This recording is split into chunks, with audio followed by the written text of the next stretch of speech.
Bismillahirrahmanirrahim. Assalamualaikum warahmatullahi wabarakatuh. Innal hamdalillah nahmaduhu wa nasta'inuhu wa nastaghfiruh wa na'udzu billahi min shururi anfusina min sayyiati a'malina. May yahdihillahu fala mudilla lahu wa may yudlil fala hadiya lahu. Asyhadu an la ilaha illallah wahdahu la syarika lahu وأشهد أن محمدا عبده ورسوله فإن أصدق الحديث كتاب الله خير هدي محمد صلى الله عليه وسلم شر الأمور محدثاتها وكل محدثات بدعة وكل بدعة ضلالة وكل ضلالة في النار أما بعد. Alhamdulillah Rabbil Alamin. Syukur kepada Allah Azza wa Jalla. Allah masih mengizinkan kita dapat bersama-sama pada tengah hari yang barakah ini. Semoga Allah sentiasa memberi manfaat dan barakah. Allahumma amin. Tuan-tuan dan puan-puan, ada sebuah hadis yang diriwayatkan oleh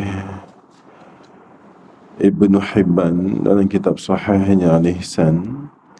Dia mengatakan di sini Allah Azza wa Jalla sangat membenci orang-orang yang sombong, orang-orang yang rakus lagi kedekut, orang-orang yang suka menjerit di pasar, bangkai di malam hari, yakni tidur sampai siang, keldai di siang hari, yakni yang difikirnya hanya makan. Dan yang kelima, pandai dalam urusan dunia tetapi bodoh dalam masalah akhirat. 5 kategori manusia ini adalah manusia yang Allah benci. Tak apa, saya ulang balik. Pertama, orang yang sombong.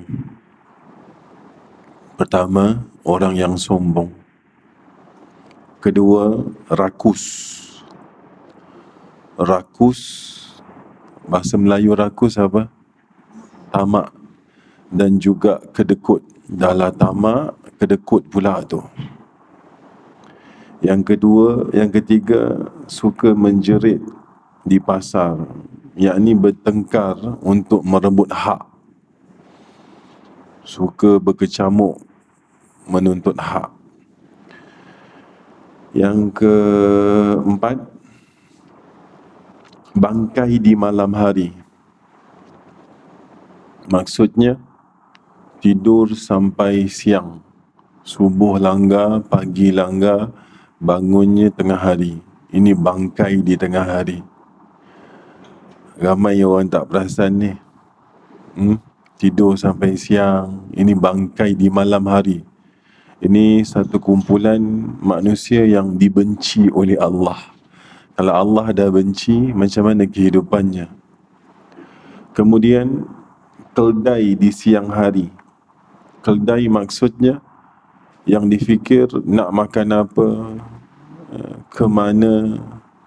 Sebahagian ulama mengatakan orang yang obses terlalu sangat dalam kuliner, food hunter, yang difikir makan.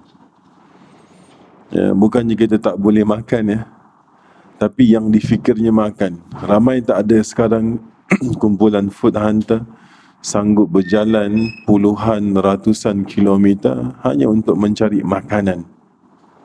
Bukannya di tempatnya tidak ada makanan. Dan ini orang yang dibenci oleh Allah Azza wa Jalla. Dapat tak ni? Laju sangat ke? Nak ulang lagi? Tak apa, kejap lagi aku ulang. Yang seterusnya, pandai masalah dunia tapi bodoh masalah akhirat. Yang ni orang tua kena hati-hati. Kita tekankan anak pergi sekolah, bangun hari Isnin sampai hari Jumaat pukul 6 pagi nak pergi sekolah. Kita rotan kalau dia ponteng sekolah. Kita marah dia kalau peperiksaan dia fail. Tapi orang tua tak peduli pun anaknya reti solat ke tak reti solat. Tapi orang tua tak peduli pun anaknya tutup aurat ke tak tutup aurat. Tapi orang tua tidak mementingkan ilmu akhirat dalam diri anak-anak. Ini orang-orang tua, kalau kita biasa dengar istilah anak derhaka. Tapi ada satu istilah lain yang tuan-tuan boleh rujuk kepada kisah Sayyidina Umar Al-Khattab, ketika seorang lelaki datang kepada Sayyidina Umar mengadukan, "Ya Amirul Mukminin, anakku telah derhaka kepadaku." Lalu Sayyidina Umar Al-Khattab bergegas, kerana derhaka kepada orang tua statusnya dosa kedua setelah syirik. Derhaka kepada orang tua status kedua setelah syirik. Sebahagian ulama mengatakan begitu, termasuk dosa besar. Kemudian Umar pun mengejar mencari anak lelaki yang melaporkan yang dia derhaka. Mencarilah Sayyidina Umar sampai bertemu. Lalu ditanya Sayyidina Umar, "Apakah engkau namanya Fulan bin Fulan?" Kata budak tadi tu, "Betul." "Apakah benar ayahmu sudah melaporkan kepadaku yang engkau derhaka kepadanya?" Budak tu pun berkata, "Sebelum aku menjawab persoalanmu, ya Amirul Mukminin, izinkan aku bertanya, apakah tanggungjawab ayah kepada anak?" Lalu kata Sayyidina Umar Al-Khattab, ada 3. Pertama, memberikan ibu yang salihah.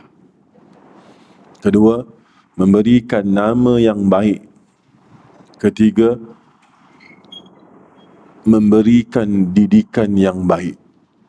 Lalu kata lelaki tersebut, budak tadi, dia kata satu pun daripada 3 tanggungjawab ayah kepada anaknya tidak pernah diberikan oleh ayahku kepadaku. Akhirnya Sayyidina Umar meninggalkan budak tersebut.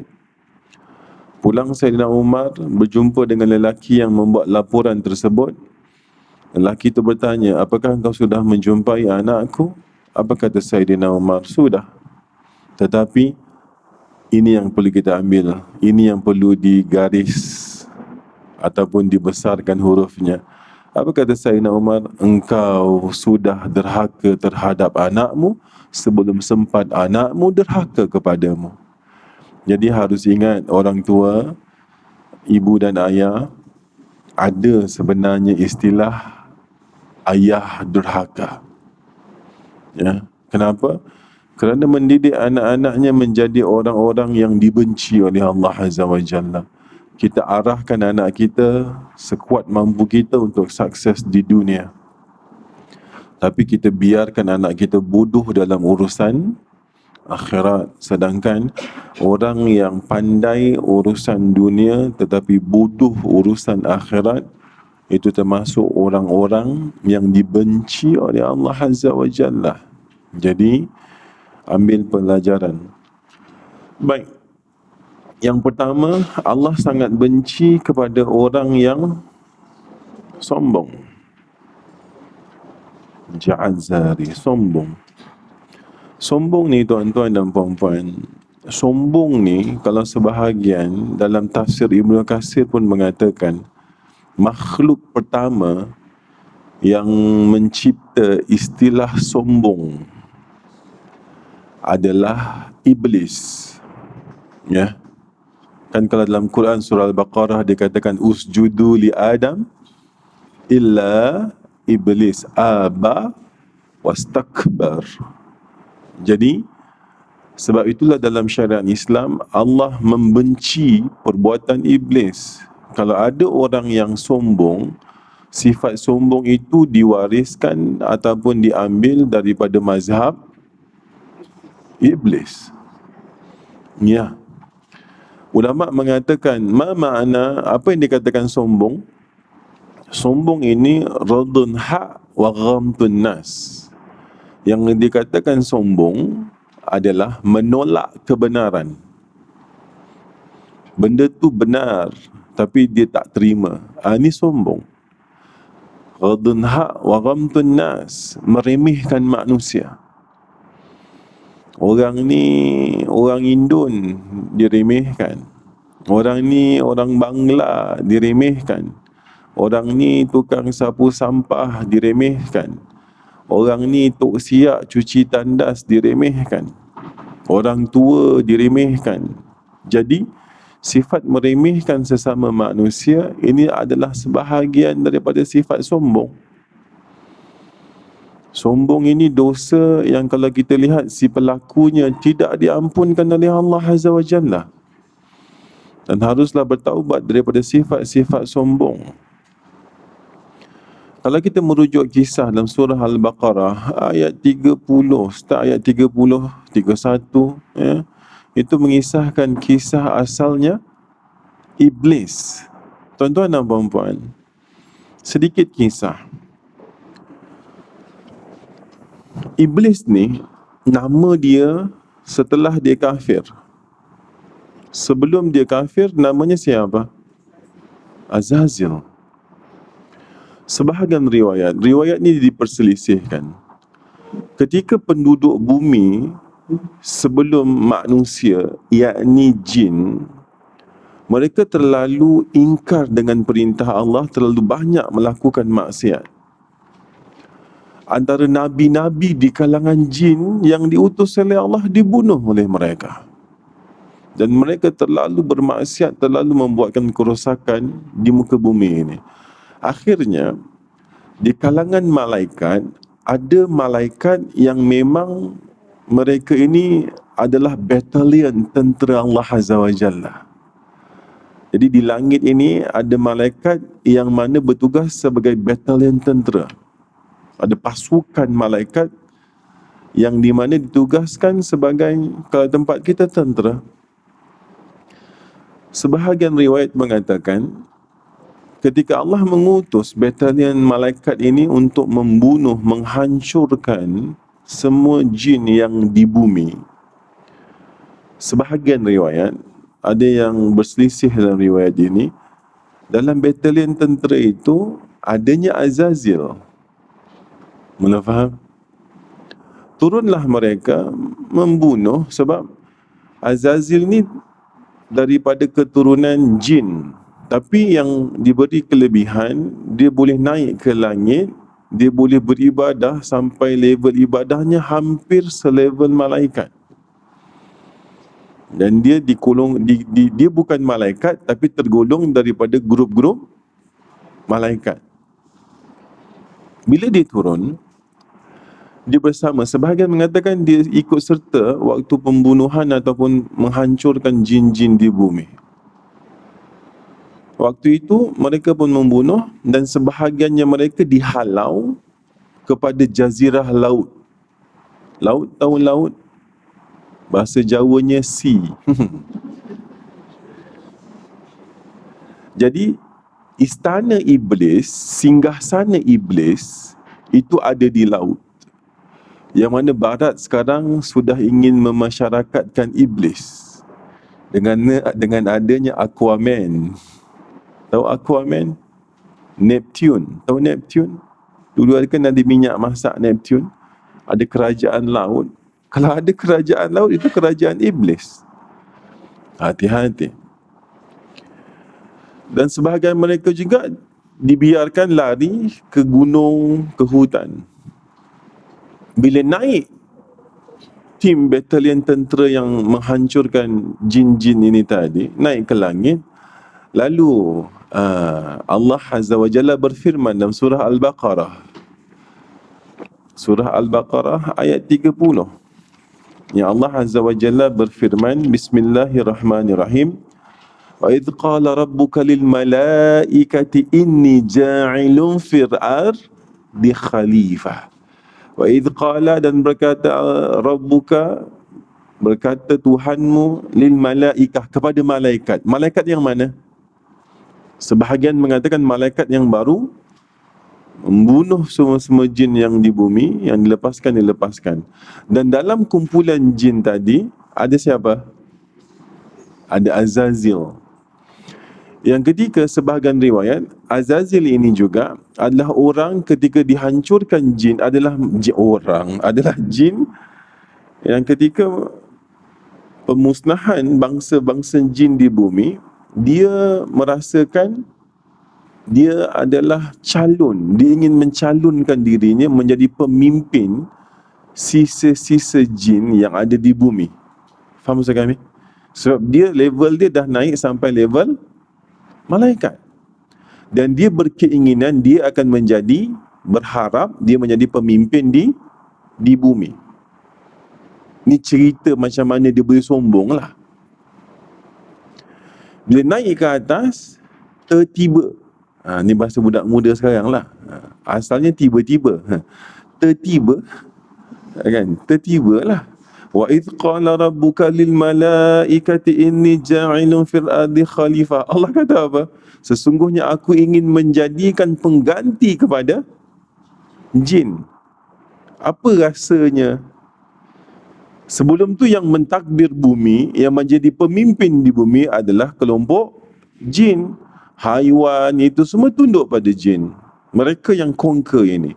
Tapi Allah nak menjadikan khalifah, berarti jin nanti ada penggantinya. Betul tak kan?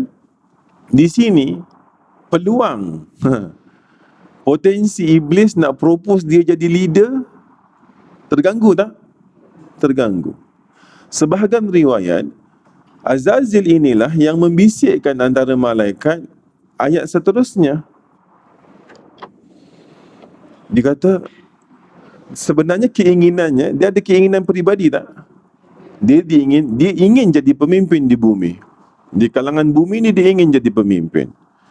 Bila ada dengar berita Allah nak jadikan pengganti, berarti dia tak mungkin akan jadi pemimpin. Betul? Tak mungkin akan mentadbir bumi.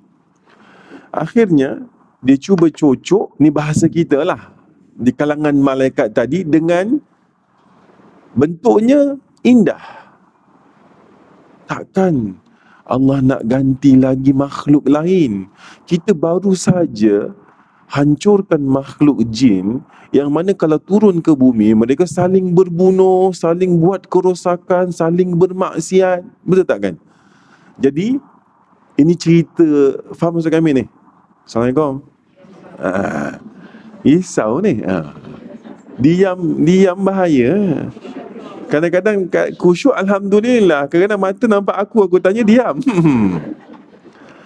Kemudian jadilah antara malaikat. Sebab tu spark up pertanyaan malaikat. Siapa yang spark kan? Qalu ataj'alu fiha man yusidu fiha wa yasfiqu dima fiha wa yasfiqu dima wa nahnu nusabbihu bihamdika wa nuqaddisu lak. Qalu, berkata mereka, adakah engkau akan menjadikan di dalamnya orang-orang yang membuat kerosakan di bumi, yang mana menumpahkan darah, padahal kami malaikat nusabbi. Ini antara sebahagian mengatakan tafsir idea siapa? Azazil tadi. Dia dah mula nak against, sebab dia nak mempertahankan potensi dia dapat menjadi pemimpin. Kemudian qala inni a'lamu ma la ta'lamun. Allah mengatakan, sesungguhnya aku mengerti dengan apa yang kau tidak tahu. Jadi nanti ketika Allah perintahkan kan, wa 'allama adama al-asma'a kullaha thumma 'aradahum 'alal malaikah faqala anbi'uni bi asma'i haula in kuntum shadiqin. Jadi ketika nanti Allah mengarahkan seluruh malaikat untuk sujud kepada Adam, iblis macam mana? Inilah orang yang menyebabkan keinginannya, cita-citanya tergagal. Jadi sebabkan kedengkian yang tinggi, akhirnya dia ingin mengajar Allah. Apa dia kata? Ya Allah, mana mungkin aku untuk sujud kepada Adam? Adam diciptakan daripada tanah liat. Tanah liat ni tanah yang di bawah tanah tu kan. Sebab itulah sebahagian mengatakan Allah mengambil semua jenis tanah liat yang ada di bumi untuk membuat Adam. Sebab itulah di kalangan anak Bani Adam, anak cucu Adam, ada kulit-kulit mereka yang mirip kepada jenis-jenis tanah liat yang ada di bumi. Putih, sawo matang, apa lagi? Hitam, biru tak ada Gitu. Jadi kalau Mika nak makan produk putih macam mana pun hati-hati. Kalau makan produk putih, kemarin saya bukan berjumpa, ada satu forum dengan saintis. Ini bagus, bagi kami bagus. Dia pakar dalam agriculture, tapi bukan Malaysian lah. Dia kata, ketika kecanggihan agriculture sekarang ini membuat tumbuh-tumbuhan, buah-buahan cepat proses tumbuhannya. Faham maksud kami? Circulation berbuahnya cepat. Ada buah-buah yang innovation dalamnya warna macam-macam. Ada buah yang asalnya ada biji tanpa biji. Cepat atau lambat, ketika mengkonsumsi, ketika mengambil buah-buahan yang sudah diinovasi manusia, akan memberi dampak yang buruk kepada tubuh manusia. Kerana merubah ciptaan Allah. Buah tu suppose ada biji, mesti kesempurnaan. Tidak ada yang lebih sempurna kecuali Allah Azza wa Jalla. Kita pula ubah, senang nak makan jambu tak ada biji kan. Padahal sifat biji itu sendiri ada fungsi. Jadi jangan merubah ciptaan Allah Azza wa Jalla. Jelas Ini yang dikatakan jangan merubahlah. Jadi orang yang dikatakan sombong ini harus berhati-hati. Lawanlah sifat sombong dengan ilmu. Lawanlah sifat sombong dengan ilmu. Ya, lawanlah sifat sombong dengan ilmu. Jadi sekarang ini kalau ada orang yang sombong ataupun dia mula bertanya, engkau siapa, aku siapa? Apakah pertanyaan siapa engkau? Kau tak kenal aku? Ini siapa yang mulakan perkara? Biasa tak dengar orang yang sombong mengatakan begitu? Dia dah tak tahu nama dia siapa, lupa kejap. Kau tahu siapa aku? Dia tanya orang siapa dia. Nampak benar gila. Siapa ni asal yang buat ni? Iblis. Iblis kan sombong. Ya Allah.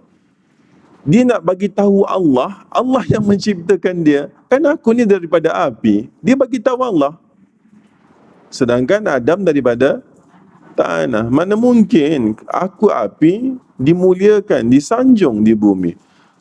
Adam dipijak-pijak daripada tanah, busuk. Manusia ini kembali busuk. Betul tak kan? Sebab itu manusia kalau tak ada perawatan yang betul, dia akan busuk seperti mana tanah. Gitu. Ini adalah alasan iblis tak nak sujud atas sebenarnya memang sengaja sebab Nabi Adam tu daripada tanah, daripada api, atau sebab keinginannya tak tercapai? Keinginannya tak tercapai. Jadi sebab itulah dalam hadis ini Ibn Hibban mengatakan Allah Azza wa Jalla membenci kelompok manusia yang sombong. Hati-hati dengan sifat sombong. Banyak kalau nak bincang, dah ada berapa ni? Sombong, tamak, bertengkar, bangkai malam. Ya. Jadi kalau tengok anak-anak yang bangun tidur sampai siang, itu sebenarnya perbuatan yang dibenci Allah Azza wa Jalla. Bangkai malam, yang bangunnya siang hari, ini tidak dibenarkan, perkara yang dibenci. Kemudian keldai siang hari, keldai kerjanya makan je, betul tak kan? Kadang-kadang, maaf tuan-tuan, makan sepinggan sampai RM1,000. Ada. Daging apa namanya itu? Apa namanya? Bukan sate. Tu Wagyu. Steak lah. Pernah dulu ada orang nak ajak makan, pergilah makan. Ya, dia kata daging ni bagus ustaz. Bagus lah, tempat Jepun. Saya kata ada halal, ada, makan lah. Bertiga Makan bertiga. Bukannya daging tu banyak. Daging tu di slice kan, dicelup-celup air panas, lembut Keluar bil. Aku tengok je lah dia yang ajak makan. 2,900. 3 orang. Saya terfikir, mak ai, aku makan emas ke apa ni? Ya. Jadi hati-hati ya. Orang yang gila dengan makan, makan boleh. Sekarang ni sampai kadang, sebab itulah tak ada ilmu, akhirnya akan terjebak orang-orang yang dibenci Allah Azza wa Jalla. Yang kami nak bincangkan, yang terakhir sekali, orang yang dibenci Allah apa? Pandai urusan dunia tetapi bodoh urusan akhirat. Ini yang paling kita khawatirkan. Baik, baru masuk tajuk. Itu semua tadi mukadimah. Berapa ramai hari ini di kalangan kita yang pandai urusan dunia? Maksudnya pandai urusan dunia, tahulah nak cari duit, nak hidup. Ya, belajar pandai. Minimum anak-anak zaman sekarang almost dalam 60% pendidikan mereka diploma. Ya, minimum. Betul? Sebahagian mereka saja. 60 ke 70% mereka ada education. Tetapi masalah agama yang paling basic pun mereka tidak tahu. Contoh, ini saya dah bincangkan di kuliah masjid Maghrib. Ya, tapi muslimin banyaknya. Ada satu hamba Allah ni, dia pernah solat Jumaat di satu masjid. Dah bincang belum? Dia kata masjid tu masjid bukan sunnah wal jamaah. Sebabnya apa? Sebabnya masjid tu azan solat Jumaat cuma sekali je. Mika tahu, orang perempuan jarang pergi solat Jumaat di masjid. Azan berapa kali untuk solat Jumaat? 2 kali. Tempat negeri ini, di negeri ini, dia sembahyang Jumaat azannya sekali je. Negeri di Malaysia, bukan luar negara. Kemudian dilarang mengangkat tangan saat khatib sedang berdoa. Tak boleh angkat tangan. Tak boleh. Akhirnya hamba Allah ni langsung mengatakan masjid itu bukan masjid sunnah wal jamaah, dan dia mengatakan solat Jumaat dia tak sah. Ya. Dan ini hati-hati. Puan-puan dan tuan-tuan. Puan-puan dululah, banyak puan-puan kan. Menuduh seseorang bukan sunnah wal jamaah adalah perbuatan yang sangat kejam. Bukan kepada orang yang dituduh, kepada orang yang menuduh. Menuduh seseorang bukan ahlu sunnah wal jamaah, antara kalau kita lihat fatwa-fatwa di dunia mengatakan beberapa kelompok yang keluar daripada sunnah wal jamaah, bukan sunnah wal jamaah, antaranya Syiah. Kenapa? Kerana Syiah banyak sangat mereka berselisih, bertentangan dengan sepakat hukum, sepakat sunnah wal jamaah. Contoh, hal sunnah wal jamaah, Al-Qurannya ada berapa surah? 114. Ini sepakat ya, tak ada yang berselisih. Tetapi Syiah ada berapa? 117. Ya, dia mengkafirkan banyak sahabat. Jadi ada sebahagian ulama, mufti di dunia dengan lajnahnya, dengan ahli lembaga fatwa mereka menyimpulkan disebabkan banyak fatwa-fatwa hukum-hukum sepakat ahli sunnah wal jamaah ditentang oleh Syiah, mereka mengatakan Syiah terkeluar daripada sunnah wal jamaah. Kalau dia menentang kesepakatan ahli sunnah wal jamaah, berarti dia sudah mengakibatkan diri dia kufur. Kufur sifat. Kufur sifat. Orang yang melakukan kufur dipanggil kafir. Betul? Syirik sifat. Yang melakukan syirik dipanggil musyrik. Jadi tuan-tuan, tak ada bezanya orang yang bukan ahlu sunnah wal jamaah, B, non-Muslim, C, bukan Islam, D, kafir. Semuanya sama. Ya. Jadi ketika kita tanpa ilmu, ini yang dikatakan, orang yang dibenci Allah, cinta ilmu dunia, pandai ilmu dunia, tak tahu ilmu akhirat. Sedangkan tuduhan kafir ini, dia kalau keluar dia umpama peluru berpandu, dia mesti meletup. Sama ada orang yang dituduh kafir jatuh kafir, ataupun orang yang dituduh tu sebenarnya tak kafir daripada hukum, dia akan kena kepada yang mengeluarkan tuduhan kafir tersebut. Jadi tadi ada hamba Allah mengatakan, oh, masjid tu bukan sunnah wal jamaah. Maksudnya apa? Kafir kan? Harus faham ini. Kadang-kadang tuan-tuan, zaman sekarang Yahudi mengamburi mata kita.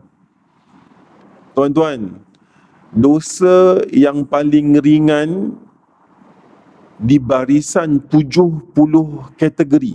Ada satu dosa, ada satu perbuatan yang dosanya ada 70 tingkat, 70 level. Level yang paling rendah, yang paling murah, dosanya sama seperti berzina dengan ibunya sendiri. Ini yang paling rendah ni. Yang paling tingginya jangan cakap lah. Yang paling tingginya adalah mereka bersetuju, mereka mengesahkan ingin berperang dengan Allah. Apa dosanya? Bukan riba. Hari ini orang buat riba dibanggakan tak? Orang hanya beli kereta 4-5 biji, cash semua atau riba? Assalamualaikum. Tak berani. Hutang ada riba ke tidak? Tapi untuk sedap, dia tak panggil riba, dia panggil apa?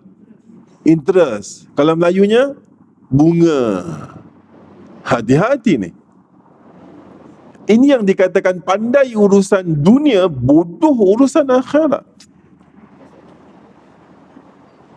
Dan alasannya apa? Kalau tak berhutang, tak berata, betul? Mantaplah, sampai bila pun tak berata Mika. Sangka buruk dengan Tuhan. Betul? Allah Azza wa Jalla menerangkan begitu. Jadi hati-hati. Dan juga sama kalau kita kata non-Muslim, ini terkeluar daripada ini bukan sunnah wal jamaah ni. Hati-hati. Ramai hari ini, ramai. Jadi tuan-tuan dan puan-puan, dia hanya menuduh orang ini, masjid ini bukan sunnah wal jamaah, cuma dengan hanya mereka azan sekali. Kita pernah bincang tak apa beza abid dengan alim? Dah bincang belum? Mulalah buat-buat muka tak tahu. Lupa. Kalau boleh aku buat urutan ni. Abid, orang yang dah beribadah tapi tak ada ilmu. Ikut je. Benda tu viral, buat. Benda tu dah dibuat orang ramai, buat. Kenapa buat? Entah, mana aku tahu. Alim, orang ibadah yang memiliki ilmu. Antara karakter abid, apa dia? Nampak je, jumpa je sekelompok orang, sekumpulan manusia atau seorang manusia buat sesuatu tak sama je dengan dia, langsung dituduh orang tu sesat. Ini ciri-ciri abid. Kebiasaan orang tempat kita azan solat Jumaat berapa kali? 2 kali. Nampak orang azan sekali langsung melenting tak ni? Abid ke alim? Abid. Berarti pandai ilmu dunia, bodoh ilmu akhirat tak ni? Ya. Dan ini sifat yang dibenci oleh Allah Azza wa Jalla. Dan ini adalah foundation untuk muslimat, ibu-ibu, didik anak-anak supaya jangan jadi kategori manusia yang dibenci oleh Allah Azza wa Jalla. Kalau dah dibenci Allah Azza wa Jalla, nak pijak kat bumi mana lagi? Betul tak kan? Nafas ini saja milik Allah Azza wa Jalla. Baik tuan-tuan, ini cerita memanglah Mika muslimat tak solat Jumaat, tapi beritakan kepada anak-anak lelaki kalian. Betul? Kadang-kadang ni, hari ini, anak-anak ini mereka dibiarkan besar sendiri, tidak ada bimbingan daripada orang tua.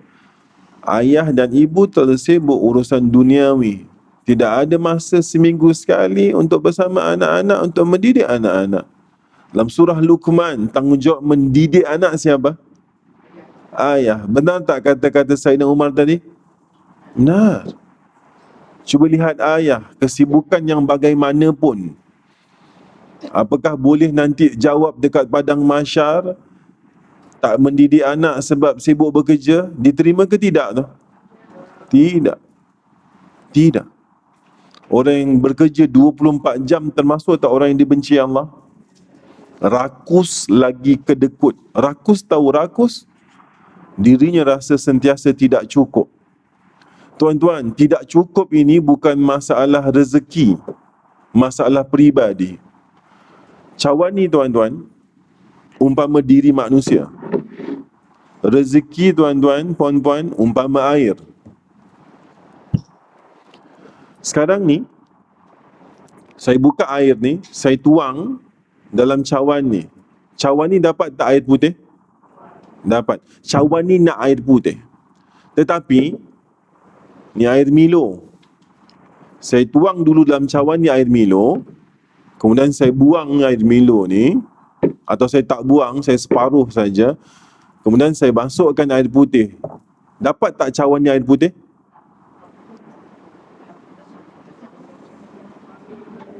Dah campur. Manusia hari ini tidak ada istilah tidak ada rezeki.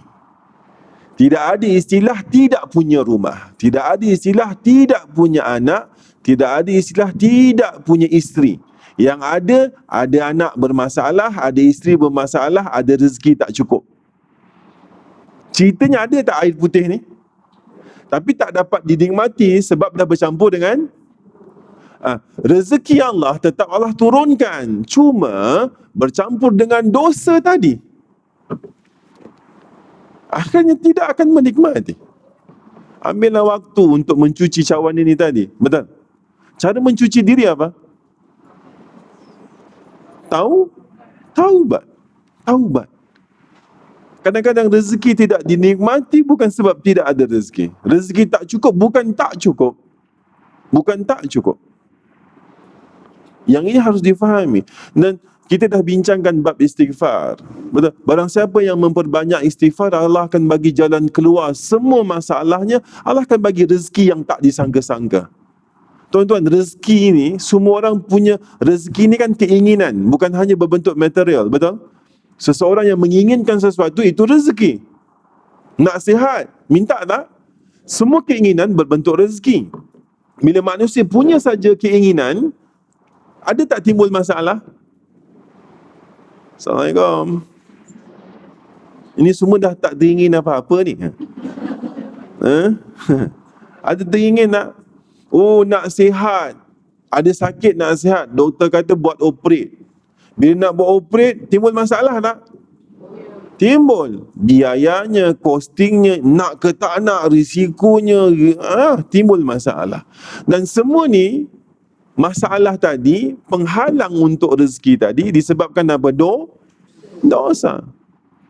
Tuan-tuan, dalam ayat Quran, mafhumnya dalam ayat Quran, Allah mengatakan, aku tidak akan menyiksa sesuatu kaum yang mana kaum tersebut, aku tidak akan mengazab ketika kaum itu sentiasa bertaubat. Jadi, tips untuk tidak disiksa, tidak diazab di bumi, apa cara dia? Taubat. Dia sentiasa bertaubat. Cara bertaubat, memanglah mudah saja cara bertaubat dengan sentiasa istighfar. Tapi masalahnya orang kita ni boleh harap ke tidak setiap hari istighfar ni? Assalamualaikum. Ini pertanyaan ni, jawab. Boleh harap tak beristighfar ni? Tak boleh harap. Memang Allah SWT Maha Agung, Maha Mengetahui. Allah tahu kita memang susah untuk istiqamah istighfar setiap hari. Disebabkan itulah ada beberapa ibadah yang sering kita ulang-ulang dan ulang. Kalau kita peribadi tidak mampu atau sukar untuk memohon kepada Allah Azza wa Jalla ampunkan dosa kita, ada alternatif lain. Malaikat boleh tolong minta kepada Allah ampunkan diri kita. Dan malaikat tak akan mungkin buat kalau Allah tidak izinkan. Sebab malaikat adalah yang sangat makhluk antara yang sangat patuh kepada Allah Azza wa Jalla. Kalau Allah tak izinkan, dia tak mungkin akan buat. Allah sendiri mengatakan melalui Nabi SAW, barang siapa sebelum tidur mengambil wuduk. Nampak? Dah mula ingatan dah mula kembali belum ni? Dah mula bincang? Dah bincang kan? Apa benefit kalau sebelum tidur wuduk? Ada dua kan? Satu, malaikat akan menjagamu di dalam pakaianmu. Tahu di dalam pakaian? Dalam baju tu, laki Mika pun tak jaga Mika sampai dalam baju. Malah faham tak muatnya? Tapi malaikat akan diutus oleh Allah Azza wa Jalla. Dan malaikat tu akan sentiasa, sebagian riwayat mengatakan bergerak sahaja orang yang tidur, malaikat berdoa, ya Allah, ya Tuhanku, ampunkanlah fulan bin fulan. Lagi lasak Mika tidur, lagi banyak doa dapat. Tuan-tuan, smart tak? Tengah tidur, rezeki boleh jalan, masalah boleh selesai. Faham maksud kami? Tadi kan apa benefitnya istighfar tadi? Menyelesaikan masalah, dibukakan pintu rezeki. Okey. Ada istighfar ada macam-macam type. Antaranya astaghfirullahalazim. Betul? Kita taubat semua. Tapi diajarkan tak cara sebelum tidur berwuduk tadi? Di situ ada tak pengampunan daripada Allah untuk orang yang berwuduk sebelum tidur yang dipohon malaikat? Tuan-tuan, puan-puan, possibility diterima permintaan taubat antara kita minta kepada Allah atau malaikat tolong mintakan kepada Allah. Mana possibility yang diterima Allah? Tahu tak apa? Ini kalau boleh buat timetable, minta report wuduk ke tak wuduk setiap hari ni, mantap ni. Allahu Akbar. Jadi tuan-tuan dan puan-puan, itu banyak wanita muslimin lelaki, sudah kami ulang berkali-kali, ketika kalian duduk menunggu waktu solat, di situ ada malaikat yang berdoa untukmu, semoga Allah mengampunkan dosa-dosamu, semoga Allah merahmatimu. Lepas solat jangan berganjak punggungnya. Kami ulang lagi ini. Berapa ramai sebagian ulama mengatakan orang yang lepas solat dijentik oleh syaitan. Berasa tak berganjak ke depan sikit? Assalamualaikum. Ni solat berjamaah ni. Kadang-kadang dia berganjak lepas salam semua, dia bergerak ke belakang. Sempit kan? Bergerak ke depan. Itu sebahagian yang mengatakan ulama itu dijentik syaitan. Sebab kalau dia tetap duduk di tempat dia solat tidak bergerak, selagi dia tak bangun, selagi dia masih berzikir kepada Allah, di situ ada malaikat yang berdoakan memohon pengampunan baginya. Syaitan tak nak jentik ke depan sikit. Ya, setakat nak adjust kaki sebab GST is okay. Tahu GST? Gaut sampai tu. Betul? Jadi kalau duduk kan, kalau tahiyat kan, tapi punggung tu tetap di position waktu dia solat tadi. Dan lelaki juga kejar ini. Tadi malaikat yang berdoa untuk orang itu. Tuan-tuan biasa dengan ayat ini tak? Lelaki biasa dengar lah. Lelaki biasa dengar. Sebab setiap hari Jumaat di tempat kita, sebelum mimbar, sebelum Abang Khatib naik mimbar, Bilal akan baca ayat ni. 1, 2, 3, 4. Apa dia ayat ni? Lelaki. Menyesal pula aku datang, Ustaz.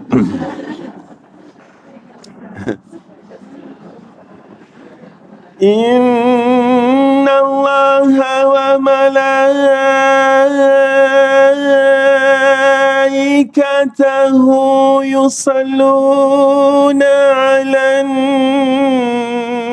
nabi. Biasa dengar? Allah dan malaikatnya berselawat kepada Nabi. Tuan-tuan, untungnya kita dapat jadi umat Nabi Muhammad. Innallaha wa malaikatahu yusalluna ala. Allah dan malaikatnya akan berselawat kepada umat Nabi Muhammad. Siapa umat ini? Yang mendapatkan saf pertama ketika solat berjamaah di masjid. Kemuliaan Allah dan malaikat berselawat kepada baginda sallallahu alaihi wasallam kan? Tapi disebabkan kita ni umat Nabi Muhammad sallallahu alaihi wasallam, terpercik ni kehebatan baginda sallallahu alaihi wasallam. Benarlah kata Nabi sallallahu alaihi wasallam, antum tufuna sab'ina marrah. Antum khairuha wa aqramuha Allah tabaraka wa taala. Kalian itu dibandingkan umat lain, satu kalian senilai 70 umat Nabi yang lain. Kalian khairuha, yang terbaik, wa aqramuha, yang dimuliakan Allah azza wa jalla. Mau tak dimuliakan? Allah berselawat, Allah dan seluruh malaikatnya berselawat kepada orang yang mendapatkan saf pertama, dan termasuk orang yang bangun sahur, yang puasa-puasa sunat bangun sahur tu. Ini betul kan? Sampaikan para ulama, ada ulama tabi'in, saya dilupakan namanya. Dia kata, kalaulah nak orang yang saf pertama tu dilambat, tukar dengan aku, faham? Dia saf kedua, aku saf pertama, dia setuju dengan aku membayarnya seluruh harta yang ku miliki, akan ku bayar. Sekali saf pertama dia tertinggal, dia sanggup gadaikan, berikan semua hartanya. Yang penting orang yang di depan tu nak tukar dengan dia saf pertama. Nampak tuan-tuan?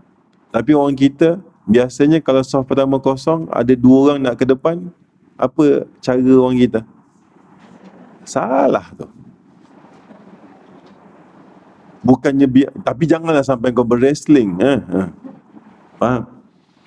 Ya ayyuhalladzina amanu ku anfusakum, selamatkan diri kalian. Masuk dulu, ada kosong baru panggil orang. Kita dan puan-puan, jauhnya melencong ni, dah pukul 4 dah. Balik. Okey, azan sekali, azan 2 kali. Ini sepakat ulama ke selisih? Confirm ni selisih. Kalau jawab, aku nak jawapan. Alasannya apa? Pelik lah kau ni. Kau tanya, aku jawab bising, tak jawab bising. Ulama selisih. Ada ulama Ahlussunnah wal Jamaah mengatakan tak boleh 2 kali, sekali je. Tak boleh, dia kata. Sampaikan mengatakan haram kalau azan 2 kali. Ahlussunnah wal Jamaah. Ada yang mengatakan boleh kalau nak buat dua kali. Cuma hari ini sedikit kita bincangkan untuk kita upgrade diri kita daripada abid kepada alim. Abid apa? Dah ibadah tak ada ilmu. Alim, ibadah dengan ilmu. Begini, alasan ulama-ulama yang mengatakan solat Jumaat azan cuma sekali, mereka memakai rujukan ayat Al-Quran. Allah Azza wa Jalla berfirman, Bismillahirrahmanirrahim, wala taqfu ma laysa laka bihi ilm, inna sam'a wal basara wal fuada kullu ulaika kana anhu mas'ula. Kata Allah Azza wa Jalla, janganlah melakukan sesuatu amalan, perbuatan yang mana kalian belum memiliki ilmunya. Pendengaran, penglihatan, hati, semuanya akan ditanyakan. Di sini Allah melarang buat apa pun kalau belum punya ilmu. Berdasarkan ayat ini, ulama buat satu standard SOP, qawaid fiqhiyah, kaedah fiqh. Yang mana kata ulama, berdasarkan ayat ini, antara dasar ayat ini, ulama mengatakan asal hukum ibadah asal hukum dia adalah haram. Semua ibadah, nampak ibadah haram dulu. Ya. Kecuali ada perintah daripada Allah dan juga Rasul. Kalau ada perintah Allah dan Rasul, baru ibadah itu jatuh wajib ataupun sunat. Kalau tak ada perintah Allah dan Rasul, ibadah tadi balik kepada hukum asal. Apa dia? Haram. Kita sering bincang ni kan. Dan kaedah ni juga, kaedah yang digunakan ulama mazhab Syafi'i dan Imam Syafi'i juga. Dipakai kaedah ini, standard ini. Jadi standard. ketika mereka merujuk asal hukum ibadah adalah haram kecuali ada perintah daripada Allah dan Rasul. Jika tidak, kembali pada asal hukumnya haram. Mereka melihat di riwayat baginda sallallahu alaihi wasallam selama 23 menjadi Rasulullah, tidak ada diriwayatkan baginda sallallahu alaihi wasallam salat Jumaat azannya 2 kali. Tidak ada. Masuk ke khalifan Saidina Abu Bakar As-Siddiq juga tidak ada. Masuk di zaman kekhalifan Saidina Umar Al-Khattab juga tidak ada. Dan juga di zaman Saidina Ali bin Abi Talib juga tidak ada yang namanya solat Jumaat azannya 2 kali.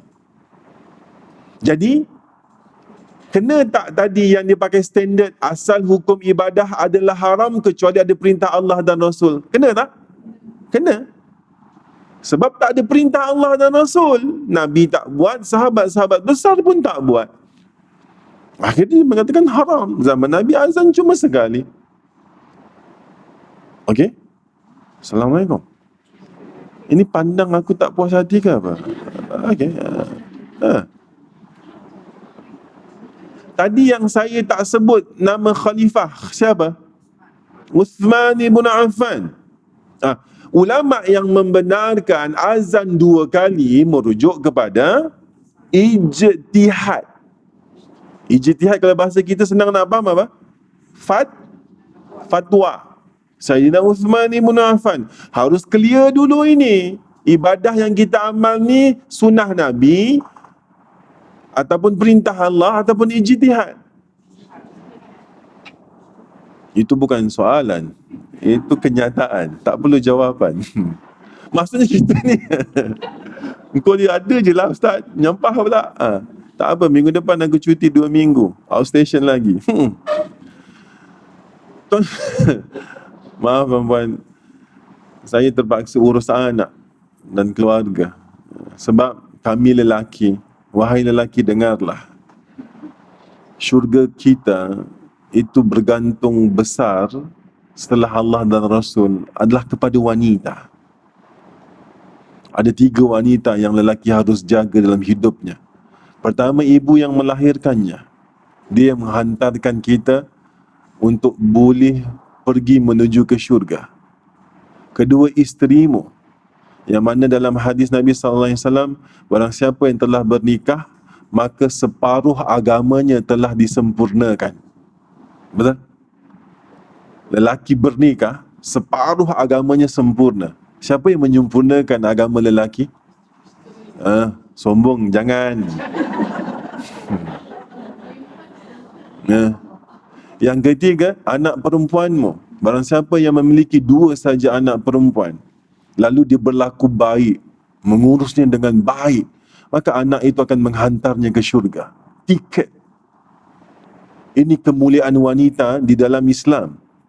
Jadi wahai ayah, uruslah anak perempuanmu menurut sunnah. Anak perempuan harus diurus dengan bagus. Ini nak menjejukkan hati sendirilah ni. Aku outstation sebab anak lah ni. Tak kan? Balik tadi. Tadi bincang kat mana? Mika kalau iklan suka kat mana? Ijtihad. Jadi kita dalam beribadah ni satu contoh, kita buat satu ibadah, kita kena clarify dulu. Ini daripada Allah, Rasul ataupun ijtihad. Sebab sumber yang boleh kita ambil 3 ni saja, Allah, Rasul dan ijtihad. Ustaz tadi kata Allah dan Rasul, kenapa ada ijtihad? Di sini ada bertanya. Ada yang bertanya. Begini tuan-tuan dan puan-puan. Kita pernah membincangkan satu hadis, seorang sahabat yang bernama Abu Dhar. Abu Dhar ni Arab Badui. Orangnya agak raw, tegas. Dia bertanya pada Nabi sallallahu alaihi wasallam, "Ya Rasulullah, berapakah jumlah para nabi yang pernah Allah utus di bumi?" Kata baginda sallallahu alaihi wasallam, 100. Dah bincang dah ni. Jumlah nabi berapa?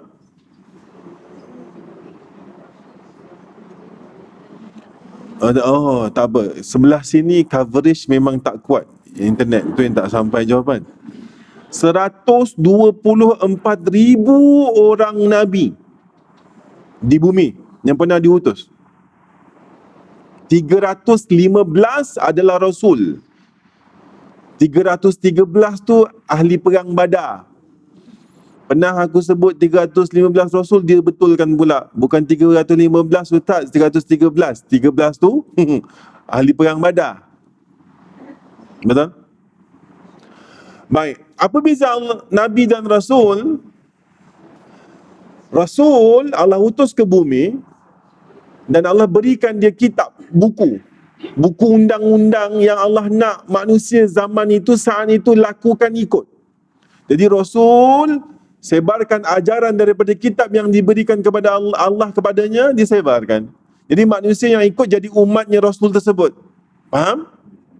Nanti umat tersebut ikut syariat dalam buku, dalam kitab tersebut. Nanti Rasul akan meninggal tak? Setiap kali di mana-mana Rasul antara 315 tadi meninggal, umat dia akan terkena penyakit. Meninggal je Rasul, umat kena penyakit. Penyakit apa? Gelong. Tahu gelong? Tersasar. Basikal kalau gelong jalan macam mana? Dia akan mula lari sikit-sikit daripada ajaran Rasul yang meninggal tadi. Teruk benar gelongnya, Allah utus Nabi. Tapi Nabi tak ada kitab. Tugas Nabi tadi, tarik balik yang gelong semua tadi, yang tergelincir tadi, restructure, alignment balik, ikut ajaran Rasul yang meninggal tadi. Meninggal Nabi ni, gelong lagi. Nanti Allah akan utus Nabi lagi. Mula faham maksudnya? Rasul, bawahnya Nabi. Okey, faham? Nanti ketika Allah kata dah sampai, jadi Al-Quran ini, proses sempurnanya, dia 315 kali download, baru dia complete 100%. Dia buffering terus. Faham maksudnya? Daripada Rasul pertama akan sempurnakan berapa persen. Al-Quran disempurnakan daripada Rasul pertama, tambah lagi nanti Rasul kedua, ketiga, keempat. Sempurnanya, completenya Al-Quran ketika Rasulullah sallallahu alaihi. Jadi Quran ni nak sempurna melalui proses 315 Rasul. Okay. Meninggal Rasul tu tadi, gelong, siapa diturunkan oleh Allah? Nabi, untuk tarik balik yang gelong sebab Rasul dah meninggal. Okey. Baik, ketika wafat baginda sallallahu alaihi wasallam, manusia gelong tak? Gelong. Berapa banyak wafat di Nabi, muncul nabi-nabi palsu? Berapa ramai Khawarij dibunuh oleh Sayyidina Umar, dipancung oleh Sayyidina Umar sebab mereka mengaku-mengaku Nabi. Tapi kalau ikut kaedah, bila wafat Rasul, manusia mula tergelincir, akan turun Nabi. Setelah wafat Rasulullah sallallahu alaihi wasallam, nanti turun Nabi tak? Jadi siapa pengganti Nabi? Bukan. Al-ulama warathatul anbiya. Ulama pewaris Nabi. Tugas ulama, dia bukan ulama ni Nabi. Jangan dinabikan ulama. Tugas ulama, buat tugas Nabi-Nabi yang dulu. Apa dia? Orang yang tergelincir, yang tak tepat dengan ajaran Quran, tarik dia ikut Quran. Di situlah adanya hujah ulama boleh membuat fatwa yang dikenal ijtihad. Dah mula faham? Assalamualaikum. Ya. Baik, balik bab azan. Jadi kenal dulu ibadah yang kita buat ni perintah Allah, perintah Rasul atau ijtihad. Tapi orang semua ibadah semua perintah Allah. Faham tak kami? Semua perintah Nabi. Contoh, di bulan Ramadan, setiap kali Ramadan muncul masalah ni. Apa dia? Solat sunat tarawih 21 rakaat. Itu sunnah Nabi ke bukan? Bukan. Tak pernah langsung diriwayatkan baginda SAW 21 rakaat. Jadi tapi itu ijtihad siapa? Sayyidina Umar Al-Khattab. 2 tahun dia jadi khalifah. Beliau jadi khalifah. Tahun pertama di Masjid Nabawi, dia tengok lepas isyak, sekelompok sana solat 2-3 orang, sana 2-3 orang, ada seorang. Lalu kata Umar apa? Alangkah indahnya kalau aku menginginkan semuanya solat di bawah satu imam. Jadi tahun depan punya Ramadan, dia dah prepare, announce semua masjid-masjid Islam, nanti ada imam tarawih buat 21 rakaat. Tarawih tu pun, istilah tarawih pun tak wujud dalam hadis Nabi SAW. Tarawih itu asal kata tarwihah. Tarwihah, tahu tarwihah? Lepak, rehat. Solat 2 rakaat, rehat sekejap. Sebab panjang. Lepas tu nanti 2 rakaat. Banyak sangat rehat, banyak kan jamaknya tarwihah jadi tarawih. Jadilah kita salat tarawih. Tapi nanti selalu berkecamuk apa? Satu kata, 21 rakaat tu bukan sunnah Nabi. Yang biasa buat 21 rakaat meletup tak? Tapi memang bukan sunnah Nabi. Tapi kena faham. Tapi boleh dibuat tak? Boleh, sebab termasuk ijtihad Saidina Umar. Sebenarnya ada jadi sebab tak kau nak bergaduh kalau dengan ilmu selesai tak semua masalah, tuan-tuan? InsyaAllah selesai. Sebab itu Nabi SAW mengatakan al-ilmu hayat al-Islam. Ilmu itu nyawanya orang Islam. Kalau dah mengaku Islam tak pergi majlis ilmu, berarti Islamnya dah expired. Tahu expired? Ya, kena sambung balik, renew balik Islamnya dengan pergi belajar agama. Baik, tadi solat Jumaat azan 2 kali daripada siapa? Uthman bin Affan. Jadi kisahnya begini, di zaman pemerintahan Sayyidina Uthman bin Affan, ketika dia dalam perjalanan berangkat untuk solat Jumaat, dalam perjalanan dia melepasi satu pasar. Saya dilupakan, ada nama pasarnya, saya dilupakan pasarnya itu. Dia melihat orang-orang di pasar tengah sibuk, masih sibuk deal. Tahu deal? Tawar-menawar. Ramai lagi pasar. Padahal dah nak solat Jumaat. Jadi Sayyidina Uthman ibn Affan, dia tahu sunnah Nabi datang solat Jumaat awal. Uthman kan berfikir ketika itu, Sayyidina Uthman berfikir, kalau dia tak buat sesuatu ketika itu, khawatirnya sunnah Nabi datang awal untuk solat Jumaat ini akan pupus. Mengapa? Akhirnya Uthman ibn Affan mengutus seorang lelaki pergi ke pasar tadi, azankan orang kat pasar tu.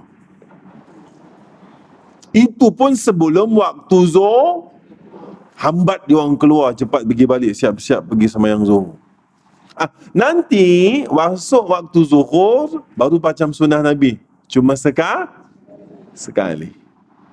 Faham tuan-tuan? Tuan-tuan dan puan-puan, yang ditakutkan Sayyidina Uthman datang lambat solat Jumaat, hari ni dah berlaku belum? Jangan kata lambat. Imam khatib dah baca, dah beri khutbah dah. Dia relax dengan tenangnya, layan cendol pulut kat luar. Ada? Bukan cendol pulut, biryani gam pun ada. Tuan-tuan, wahai peniaga, ada satu sabda Nabi sallallahu alaihi wasallam, mafhumnya, semua peniaga asalnya adalah penjahat, kecuali yang punya ilmu, jujur dan baik hati. Di zaman kekhalifan Sayyidina Umar Al-Khattab, pernah Umar menghalau peniaga-peniaga daripada pasar yang mana peniaga belum memiliki ilmu syar'i, kena halau. Dan itulah kelompok ulama melarang sebelum Jumaat diadakan bazar. Sebagai masjid ada bazar kan? Walaupun syariatnya mereka tetapkan azan berhenti, tak. Bukan masalah azan berhenti, sebelum azan masuk. Yang ni harus faham. Tuan-tuan, ini masjid. Ketika Abdullah bin Mas'ud menerangkan, manusia di bumi mendongak ke langit pada malam hari, manusia akan melihat langit akan berkedipan dengan bintang-bintang. Begitu juga malaikat ketika melihat bumi, bumi juga berkedipan daripada masjid-masjid Allah. Dan masjid ini adalah rumah Allah. Jangan kata berniaga. Dalam hadis Imam Muslim dikatakan, barang siapa yang mengumumkan barangnya hilang di masjid, yang mendengar pengumuman tersebut, doakan semoga barangmu tidak dijumpai. Ya. Apalagi berniaga dalam masjid. Tidak boleh. Ini kesepakatan ulama. Adapun di kaki lima, faham? Di bangunan luar, ini berselisih. Dalam masjid, hadisnya sahih. Barang siapa yang berjualan dalam masjid, ini bukan masjid kan? Dalam. Maksudnya kalau declare, kalau di luar tu dah berselisih, selagi dalam pagar dah berselisih, ada kata tak boleh, ada kata boleh, itu dah berselisih. Tapi masjid, barang siapa yang meniaga dalam masjid, doakan semoga perniagaanmu tidak menguntungkan, bankrupt. Apa alasan ulama? Sini pasarnya akhirat, pasar dunia tu di luar sana. Tuan-tuan, datang masjid, shopping dulu. Rugi tak duduk menunggu waktu solat? Assalamualaikum. Rugi tak? Sedangkan duduk menunggu waktu solat, di situ ada tak malaikat yang berdoa untuk dia memintakan pengampunan? Dengan minta pengampunan termasuk istighfar untuk peribadi orang tu tidak? Ya. Beristighfar akan menyelesaikan semua masalah, memberikan rezeki yang tak disangka-sangka. Rugi tak? Innal insana lafi khusr. Hus lagi, khusr. Ini aku minta pelayar, aku tarik lidah, aku tahulah kan. Alhamdulillah tak pernah belum ada orang minta ngaji kira apa ni? Iqra. Kalau ngaji Iqra dengan aku bawa pelayar. Tahu pelayar? Pelayar. Hus.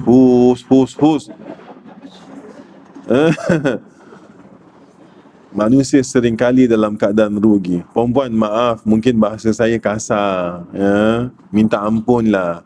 Ini pukul 3 petang. Kalau bahasa aku sama dengan cuaca, apa jadi dengan Mika? Tak. Kalian tetap bertafakur. Okey. Baik. Jadi, tahu kan? Okey. Jadi sekarang ni sekelompok ulama azan sekali merujuk kepada sunnah Nabi, perbuatan Sayyidina Abu Bakar, Sayyidina Umar, Sayyidina Ali. Tuan-tuan dan puan-puan, waktu pemerintahan Sayyidina Uthman ibn Affan, Sayyidina Ali ada tak?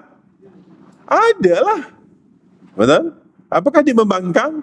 Tidak, sebab ini pemimpinnya, Amirul Mukminin, khalifah. Tapi wafat Sayyidina Uthman, naik Sayyidina Ali buat macam mana azan waktu solat Jumaat? Balik-balik sekali. Berselisih tak Sayyidina Ali dengan Sayyidina Uthman? Tak. Dia bergaduh tak waktu tu? Dia ikut je kan?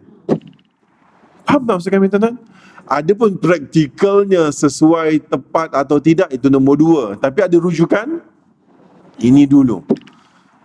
Jadi kita ni sebenarnya ada banyak alasan nak bertekak ke, atau ada alasan banyak nak berdamai? Aku dah bagi ilmu pun bertekak juga. Jadi berdamailah kan. Yang 2, tuan-tuan, yang sekali sunnah wal jamaah ke bukan? Azan sekali, solat Jumaat, sunnah wal jamaah ke bukan? Tak dengar, dah nak balik dah ni, ya. Kejap lagi azan kan? Yang sekali masih sunnah wal jamaah? Yang 2 kali masih sunnah wal jamaah? Jadi apa jadi masalah? Tadi kan? Sebab itu kaedah ulama, wala takfu ma laisa laka bihi ilm. Janganlah lakukan sesuatu sebelum punya ilmu. Asal hukum ibadah adalah kecuali kalian dapat perintah Allah dan Rasul. Tapi ada juga orang beribadah terpecah kepada 2, abid atau alim. Abid tadi cepat melenting. Semoga Allah memberi manfaat dan barakah. Ada apa-apa pertanyaan? Nanti mula je azan dah ni. Kalau ikut sunnah tadi, macam tu lah. Dah masuk dulu kan? Adalah nanti perbincangan in detail di bab itu. Tapi mereka masih ada rujukan 2 kali. Sesuai atau tidak, persoalan nombor 2. Kalau bincang semua, kita semua jadi ahli lembaga fatwa nanti. Betul kan? Jadi yang minimum yang 2 kali tu tahu, oh ini sunnahnya, ijtihadnya Saidina Uthman. Faham tak kan? Nanti kalau jumpa sekali, oh begini cara Nabi. Kan ada punya ilmu. Okay. Baik, sebelum tutup, ni saja tanya luar tajuk. Kita dah bincang secara ringkas dan ringan. Antara sekali dan dua kali, mana yang paling kuat? Hujah yang paling kuat antara azan sekali dan dua kali, mana yang paling kuat? Tapi yang dua kali masih sah. Cuma kalau ketika abid, dia tahu sekali, dia marah yang dua kali. Abid juga tahu dua kali, nampak sekali, marah sekali. Tapi kalau alim, berlapang dada. Ya. Semoga Allah memberi manfaat dan barakah. InsyaAllah cukup sampai di sini persiapan untuk asar 4:20, tinggal 1 minit lagi. Subhanakallah wa bihamdi, syahadu an la ilaha illa anta, astaghfiruka wa atubu ilaik. Akhir kalam. Assalamualaikum warahmatullahi wabarakatuh.